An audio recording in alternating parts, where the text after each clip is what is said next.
You're listening to the Central Indiana Sports Report with your host, Greg Mengelt. Good morning, good afternoon, or good evening. Whenever you're listening to the Central Indiana Sports Report, we are so happy to have you with us. Today is December 3rd, 2024. It's a Tuesday, so it's another day for the Central Indiana Sports Report. I'm your host, Greg Mengelt. Producer Susie Mengelt is in the control room.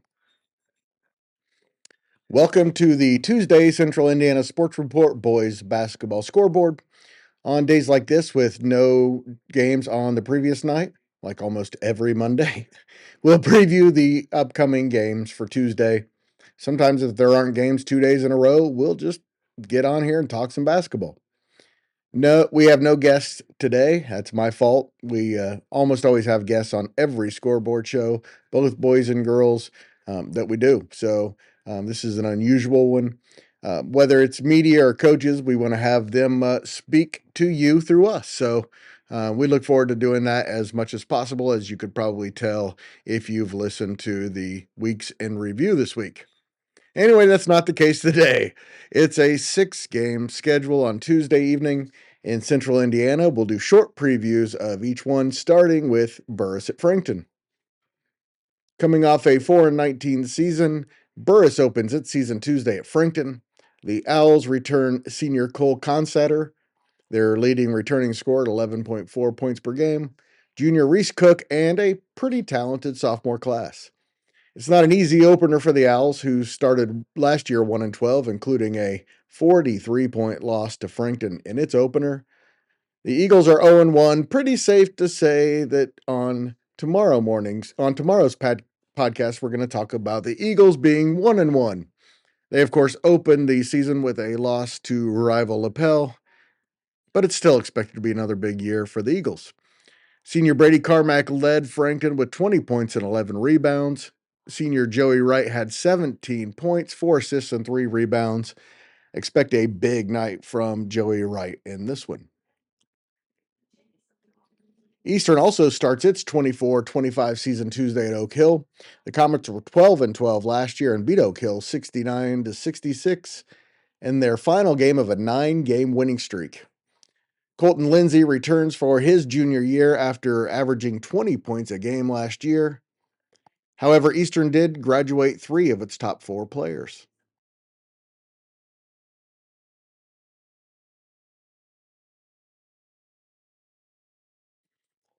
Oak Hill had mixed results in the opening week. They started with a big win over Wabash, then lost by 40 points at home to Manchester. Junior Jay Stonigal certainly wasn't the problem last week. He averaged 27 points, 5.5 rebounds, 3 steals, and 2.5 assists per game so far. The Golden Eagles are shooting just 34% from the floor as a team and are just 16 for 54 from deep. Until last year, Oak Hill had beaten the Comets 14 straight years. I'm actually going to make the trip to Converse to take this one in. Cannot wait. Mississippi is coming off its first win of the season, a 66-65 thriller at Huntington North in overtime, behind a 25-point perfect shooting night from freshman Ravion Fetz. The Indians shot 55% and made 11 of their 17 three-point attempts. Mississippi overcame a 33-14 halftime deficit behind Fetz's fabulous performance. They outscored the Vikings 21-8 in the third and 21-15 in the fourth to force overtime, and then outscored them 10-9 in the extra session. The Indians lost their opener against Marion, a very good Marion team, 68-49. They'll try to start 2-1 for the first time since 2020 tonight against Norwell.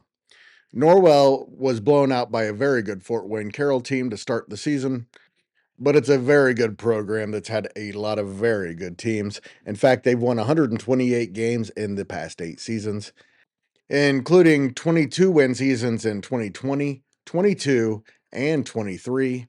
They were 14-9 last year. Norwell beat the Indians the last 2 years, including 52-47 in Gas City last year. Hamilton Heights went to Noblesville to play one of the best teams in the state and lost by 38 points. It's one extreme to the other when the Huskies faced Clinton Central at home on Tuesday. Clinton Central went just 3-20 last year, and Heights beat the Bulldogs by 26 points in their season opener. It's Clinton Central season opener again in 24-25. They graduated two of their top three players from last year's team. But junior Creed Menon is back after averaging 8.8 points, 3.6 rebounds, and a steal as a sophomore. Senior Tyler Champion is back for Heights after averaging 9.5 points last year. The Huskies were led by senior Gavin Saunders in their opener against Noblesville. He had 15 points in the loss. It's the third straight game against a state championship contender for Pendleton Heights on Tuesday. After competitive losses to Anderson and Wapahani, the Arabians now get potentially the best team on their schedule in third-ranked Westfield. The Rocks had 9 players with at least 5 points in an 87-17 win over Frankfort. They're deep and talented, as they've been the last half decade. And of course, they're state championship contenders again. Westfield has been amazing in the regular season the last few years. The postseason has been a different story. Of course, just getting out of that sectional takes a monumental week for the champion. I remember a time when Westfield was an automatic win, even for us at Elwood. Of course, that was some time ago. Okay, Greg, let's keep it on track. Oops, she's right. Pendleton is talented, but bereft of much varsity experience. Their schedule is brutal, even if that's not the case. No question, Coach Buck will find the answers, but it looks like it's going to come at the expense of some losses. Upcoming, LaPel, Mount Vernon, Guerin, Liberty Christian, Chittard, and then the Madison County Tournament. Wins may be hard to come by early in the year for the Arabians. Cooper Sims has had an amazing opening season for the Arabians with 37 points in 2 games, shooting 52% from the field, 46% from behind the arc.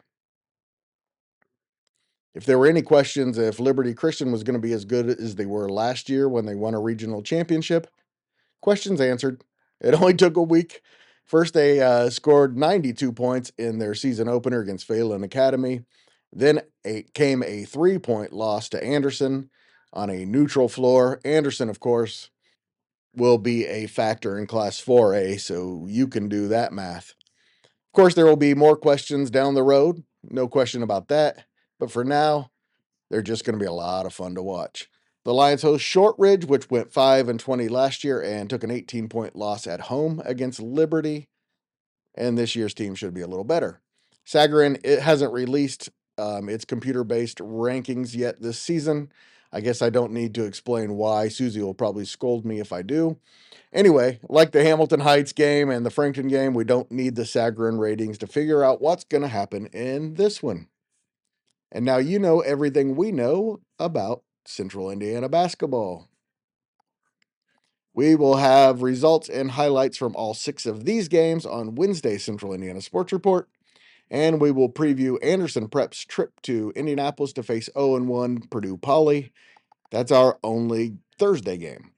On Thursday Central Indiana Sports Report, we will have our first weekend preview with a few special guests. And if you like the Central Indiana Sports Report, please go right now and like, subscribe, or follow so you don't miss a single segment. Thank you so much for listening. Please tell a friend.